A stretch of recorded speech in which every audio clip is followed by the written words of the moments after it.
Olá, meu povo! Eu sou Gustavo Bredoff, especialista em estética avançada e estética íntima masculina. Atuo há mais de uma década na área da saúde e beleza. No programa de hoje, Gustavo Bredoff News, vamos receber uma convidada muito especial, doutora Juliana Araújo, médica ginecologista pós-graduada em medicina de precisão, trazendo os seguintes assuntos: menopausa, climatério e endometriose. Segundo a pesquisa feita no Ministério da Saúde e a Sociedade Brasileira de Endocrinologia, cerca de 29 milhões de brasileiros estão na faixa etária do climatério entre 40 a 65 anos. E aproximadamente 1 milhão de mulheres entram na menopausa todos os anos no país. Seja bem-vinda ao nosso programa, doutora Juliana Araújo. Primeiramente, eu quero agradecer à doutora Juliana por ter aceitado o nosso convite, né? Todos nós, eu e ela de rosa hoje, em homenagem ao Outubro Rosa, né? E vamos falar sobre um assunto muito importante, né? Muito polêmico, muitas mulheres têm muita dúvida, né? Sobre menopausa, climatério, como funciona todo esse processo. E nada melhor do que trazer a doutora Juliana para falar sobre esse assunto com a gente, né? Primeiramente, então, doutora Juliana, eu gostaria de saber que a senhora esclarecesse mais, né, sobre o que é perimenopausa e climatério, que essa dúvida é muito frequente entre as mulheres, não sabem diferenciar, né? Tu poderia explicar um pouquinho mais para nós? A perimenopausa, na realidade, ela é uma fase do climatério. Ela não tem um momento de iniciar, mas ela tem um momento de terminar. Ela também é chamada de transição menopausal, e ela pode iniciar 30 a 40 anos e ela termina quando a mulher completa 12 meses consecutivos sem menstruar. E o climatério, ele não é um período, ele seria considerado um processo, que ele inclui a perimenopausa, a menopausa e o pós-menopausa.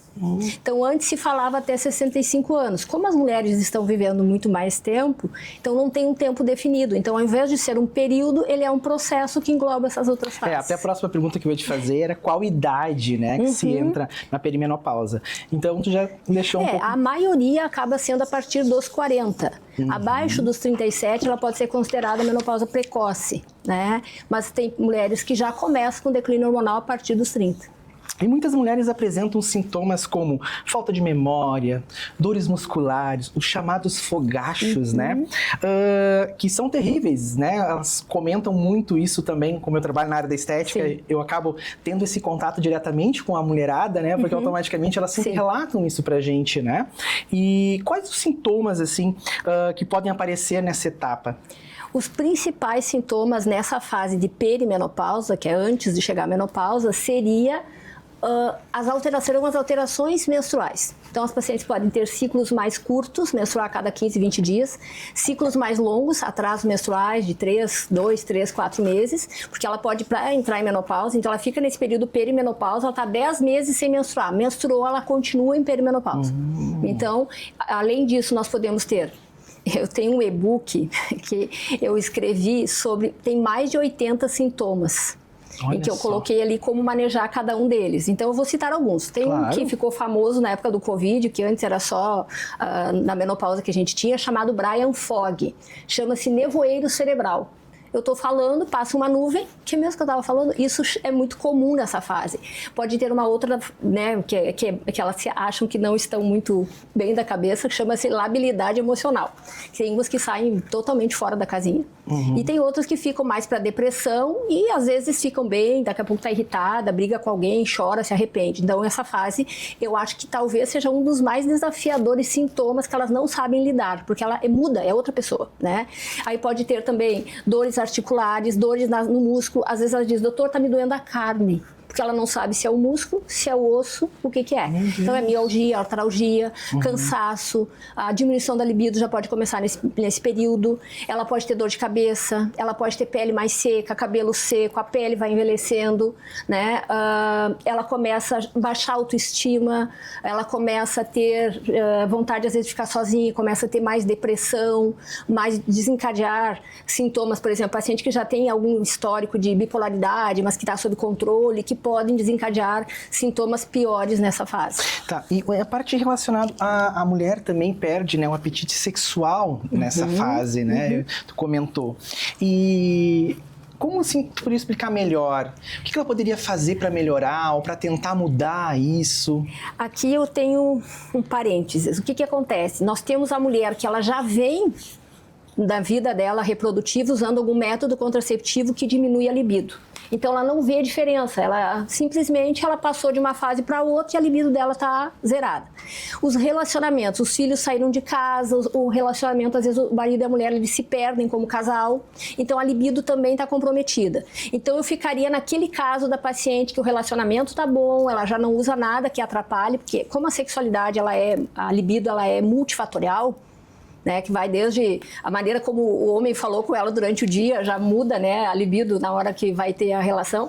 Então, a gente tem muitos fatores, né, mas associada com a queda hormonal, a gente tem a reposição hormonal é uma das, tanto que a testosterona, que ela é muito questionável, que a medicina nossa tradicional, porque a gente hoje tem várias medicinas, né, eles só indicam para mulheres que têm diminuição da libido. Então, a testosterona, o homem tem numa quantidade maior, por isso que os homens têm, eu até brinco com as pacientes que às vezes elas têm médicos, elas vêm para mim de médicos homens, que eles não dão muita importância. Daí eu até brinco, né, que o homem tem uma quantidade tão grande de testosterona que nem passa pela cabeça dele que uma mulher possa não ter, né, libido. Então aí essas pacientes que estão associadas com a fase da perimenopausa, geralmente o uso, porque às vezes o pessoal acha que só a testosterona vai resolver.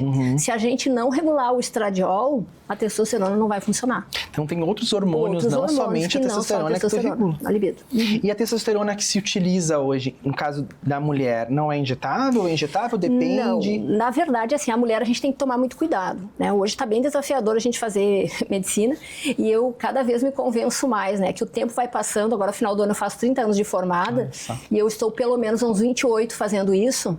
A gente passou por muitas fases desafiadoras dentro da reposição hormonal, né? Que a gente teve um trabalho WHI, que foi lá de 2002, que ele foi interrompido porque aumentava o risco de infarto e de câncer de mama. Então a gente ficou com esse estigma que o hormônio dá câncer e o hormônio dá infarto.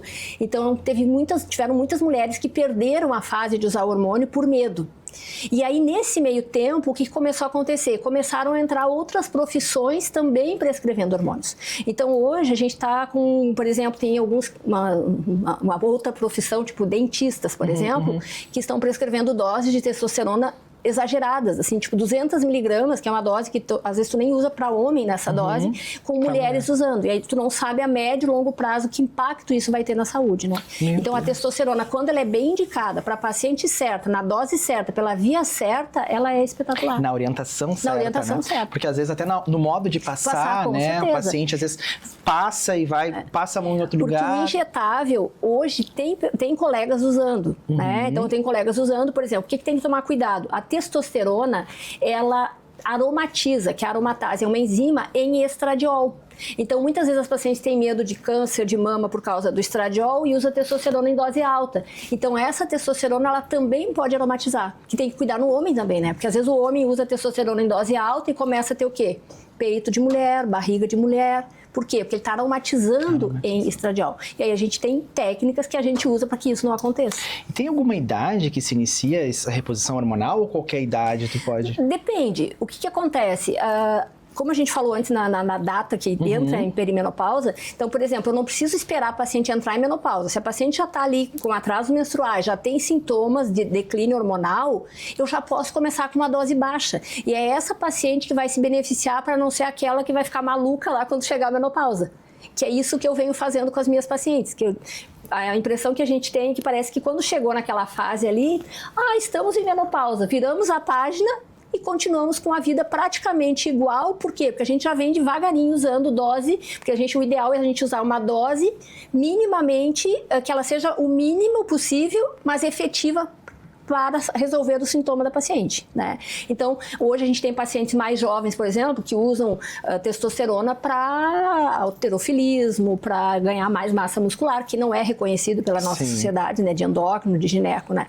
Mas para a reposição dessa fase da menopausa, ela pode começar quando a mulher já começa com declínio hormonal. E relacionado ao impacto emocional e psicológico nessa fase, né? É algo que é muito comum, assim. E às vezes é importante ter esse contato até mesmo, né? O marido entender todo esse processo, porque não deve ser fácil, né? O convívio com uma pessoa né, nesta fase, né? Não é só os hormônios que alteram, os neurotransmissores alteram também. Então altera a dopamina, a serotonina, porque o estradiol, ele tem receptores em todas as partes do nosso corpo.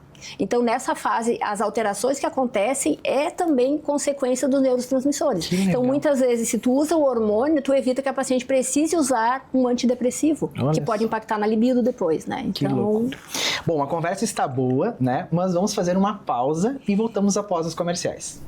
Bem-vindo à clínica do Dr. Gustavo Bredoff Estética Avançada, um espaço moderno comandado por um especialista reconhecido nacionalmente e referência em harmonização facial e também em estética íntima masculina. Dr. Gustavo atende desde artistas, influencers, pacientes que buscam resultados naturais com personalidade, com unidade em Canoas e também na Barra da Tijuca, no Rio de Janeiro. Destaca-se um tradicional Botox Day, o qual é realizado na última sexta de cada mês com condições exclusivas e atendimento diferenciado. Venha para a clínica do Dr. Gustavo, onde a ciência e a beleza e o prestígio se encontram.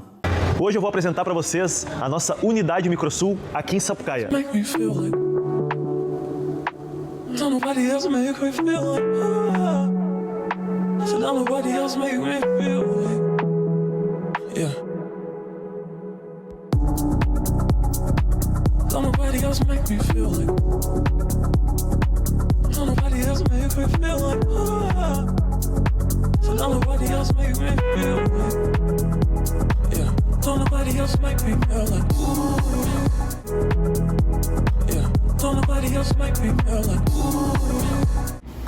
Somos uma ótica multimarcas. Trabalhamos com todas as marcas de lentes do mercado, sempre priorizando a alta tecnologia na confecção dos seus óculos. Com inteligência artificial, conseguimos resultados incríveis, tanto nas lentes solares como nas de receituário. Estamos localizados na Avenida Berlim, 832, bairro São João, Porto Alegre. Nós somos a fábrica dos óculos. Atenção, seus pulguentos. Eu sou o Capitão Cara de Mal. Estou passando aqui para te convidar para viver uma experiência pirata. Então traga a sua tripulação para o Cara de Mal.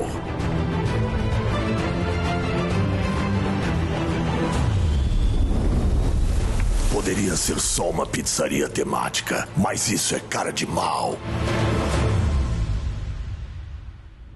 Nesse bloco, então, vamos falar da importância e a etapa da vida da mulher na menopausa. Doutora Juliana, bom, mais uma pergunta muito relevante, de muita curiosidade. A mulher sabe que está saindo da perimenopausa e entrando na menopausa. Como isso funciona? Como eu já falei no início, quando ela completa 12 meses consecutivos sem menstruar, ela encerrou a perimenopausa. E aí ela entrou em menopausa.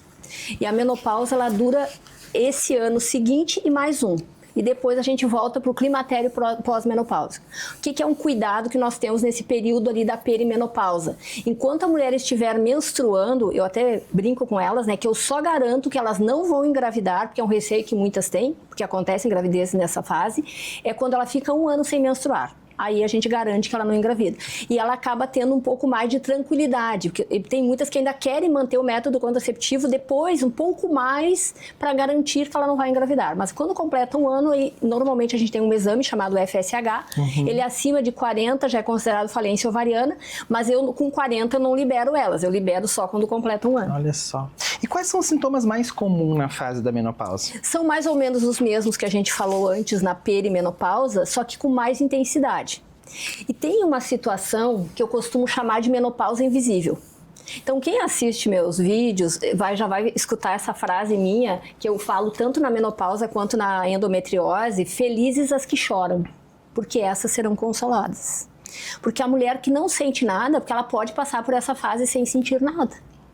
Ela pode não sentir nada e é perigoso, por quê? Porque se ela não sente nada, ela não vai querer usar hormônio, porque daí tem aquele medo do câncer de mama, o medo de infarto, que isso foi um medo que se criou lá atrás. Então, para que eu vou arriscar se eu não sinto nada? Então, essa paciente vai ser uma que vai ter sintomas lá na frente, que eu chamo assim, a longo prazo, que às vezes é o quê? Aversão sexual, osteoporose, fraturas, sarcopenia, aumenta o risco de Alzheimer e demência. Tem uma coisa na menopausa chamada de janela de oportunidade. Então, que seriam até 10 anos de menopausa e até os 60 anos. Então, quando passa daquele período, a gente pega pacientes com, passou já de 60 e passou de 10 anos. O que eu faço com essa paciente? Se ela não tem risco cardiovascular, calcificações nas carótidas, coronárias, ela pode ter alguns benefícios. Mas tem um estudo que saiu ano passado que para prevenção de Alzheimer e demência é os primeiros 5, no máximo 6 anos de uso de hormônio. Então a gente tem esse tempo, esse time que não dá para perder. Então, realmente, é um período que a gente aconselha a paciente, né? Eu sempre aviso elas, tu tem esse período. Passando disso, a gente vai perder benefícios de não usar. E essa paciente que não sente nada, por exemplo, até mesmo a cólica, tem paciente que não sente nada de cólica, não tem problema nenhum, o ciclo menstrual funciona direitinho. Quando chega próximo à fase, né? Essa paciente pode ser uma das pacientes que não sente nada? Pode. Há uma tendência. Sempre digo, a paciente com muita TPM vai ser aquela que vai ter muitos sintomas mais graves. Então, por exemplo, o fogacho, ele vai ser muito mais intenso naquela que sente, quanto mais tempo ela tiver de atraso. Olha só. Tipo, ela ficou 1 ano sem menstruar. Eu tenho um caso bem interessante, que é uma paciente que ela não queria usar hormônio porque a sogra teve câncer de mama. 47 anos, aí o que aconteceu? Ela usava antidepressivo por fogacho, e aí quando passaram-se 2 anos, ela chegou lá e disse pra mim assim, doutora, eu quero usar hormônio. O que tiver, tu me dá. Aí eu disse, tá, e o medo de câncer? Doutor, os sintomas são horríveis, agora eu não tenho libido, eu tenho ressecamento, eu não quero mais. Aí eu dei hormônios. Aí o ano passado ela me aparece, ai, doutora, minha mãe teve câncer de mama. E o hormônio? Aí ela, doutora, tá tudo certo.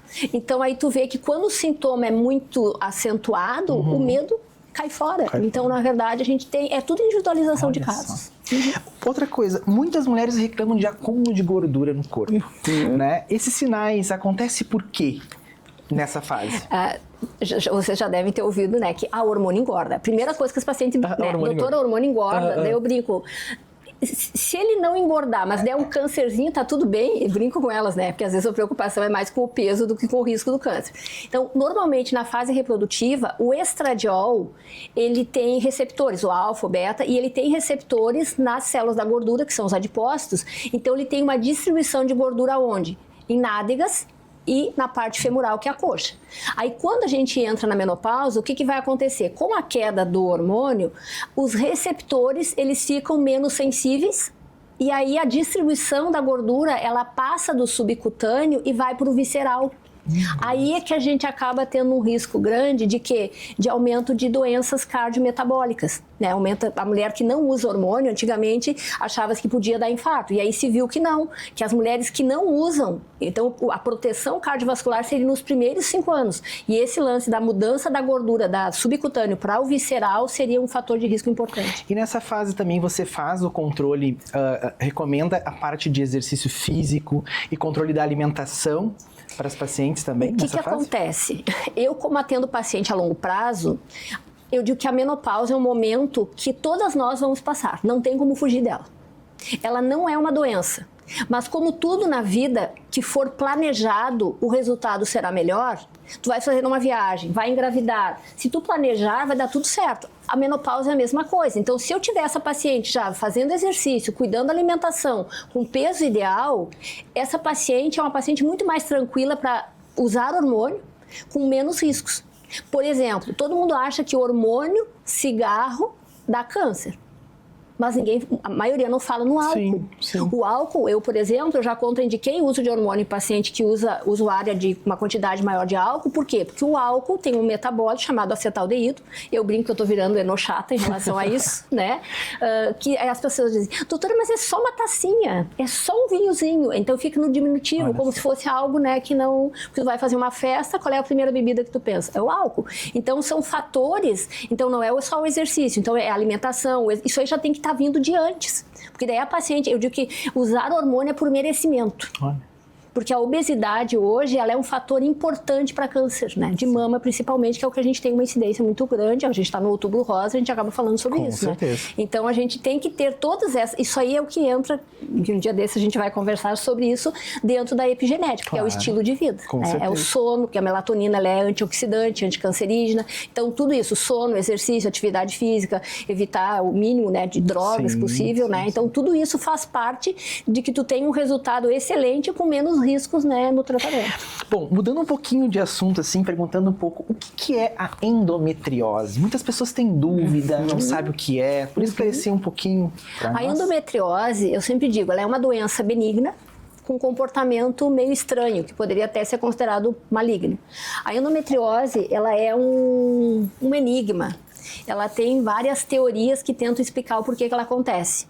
Então, uma delas seria a menstruação retrógrada. Endométrio é a camada de dentro do útero. Então, quando a mulher menstrua, o sangue sai para fora, né, via canal vaginal, e ela pode voltar um pouco para dentro. Só que tem estudos que já foram feitos, por exemplo, cirurgias no período menstrual, e tinham mulheres que tinham sangue dentro da cavidade, mas não tinham foco de endometriose. Então, esse elo perdido. Então, a endometriose ela é uma doença inflamatória, tem origem hereditária, né? Ela tem o fator genético, sempre tem alguém na família que tem. A gente tem hoje, e isso não é só em relação à endometriose, porque eu sempre falo para minhas pacientes que paciente com endometriose ela tem que ter um cuidado muito grande, porque ela é uma paciente com risco maior para câncer de mama, principalmente. Por quê? Porque a endometriose, ela é dependente de estrogênio. Inclusive, a paciente com endometriose, quando ela entra na menopausa, nós temos que ter um cuidado maior para que ela não tenha focos de endometriose com o uso do estradiol. Então, existe uma coisa chamada predominância estrogênica. O que é a predominância estrogênica? É quando predomina mais estrogênio do que a progesterona. E aí a gente entra numa outra seara, que seria no que a gente está sendo exposto hoje, né? Principalmente, assim, eles chamam isso de disruptores endócrinos, que seriam os agrotóxicos, inseticida, metal pesado, né, o chumbo do batom, a maquiagem, o cloro da água, o flúor. Então, o que isso faz? Isso entra dentro do nosso corpo, parabenos, né?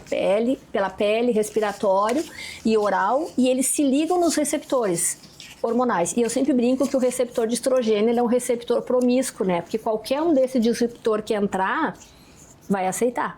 E aí ele fica em excesso, e aí ele pode causar endometriose, causar câncer de mama, câncer de endométrio. E a endometriose hoje, ela é considerada talvez a principal causa de infertilidade, né, na mulher. Gente, que coisa boa conversar com a doutora Juliana. Assim, ó, a gente precisa terminar já, a gente falou... Passou tão rápido o tempo, meu Deus, passou muito rápido mesmo. E realmente eu quero que tu volte novamente aqui realmente pra gente conversar sobre, trazer mais assuntos e também sobre a medicina, que eu fiquei muito, mas muito interessado sobre a medicina de precisão. Eu acho isso importantíssimo também. Será uma honra. Tu vai retornar aqui para continuar esse programa, porque é importantíssimo, né? A saúde da mulher, principalmente agora no mês, né? Das mulheres, no mês de outubro. Inclusive a doutora Juliana de Rosa e eu também. Primeiramente, eu quero agradecer, muito obrigado. E eu quero que a senhora deixe aqui uma mensagem para todas as mulheres e depois, no final, a senhora fale o seu @ aonde as pessoas acham você nas redes sociais. Bom, eu, como uma família que tenho muita história de câncer, tenho 2 irmãs com câncer de mama, então eu trabalho muito prevenção. Então, a menopausa, ela tem que ser prevenida antes, né, de chegar nesse momento. Como eu falei antes, quando a gente se prepara para esse momento, e eu me sinto uma sobrevivente numa família cheia de câncer, por quê? Porque eu tenho me cuidado, usado o quê? A epigenética, né, que seria o estilo de vida. Então, a mensagem que eu deixaria no Outubro Rosa para a mulher que está em menopausa, está entrando em menopausa, não tenha medo de hormônios. O conhecimento é importante, porque não é só o hormônio que dá câncer. Relações ruins, frustrações profissionais. Então, a gente tem que ver como um todo. O paciente hoje, né, ele tem que ser visto físico, emocional, o espiritual, e tudo isso num conjunto, quando ele é visto por um médico que consegue enxergar o paciente como um todo, o resultado sempre é melhor. Da próxima vez a senhora vai vir aqui novamente, então, doutora Juliana, falar muito sobre câncer. As pessoas têm muita dúvida sobre câncer e eu acho muito importante trazer se o câncer é hereditário, se não é, né? E não esquece de deixar o seu @ por favor.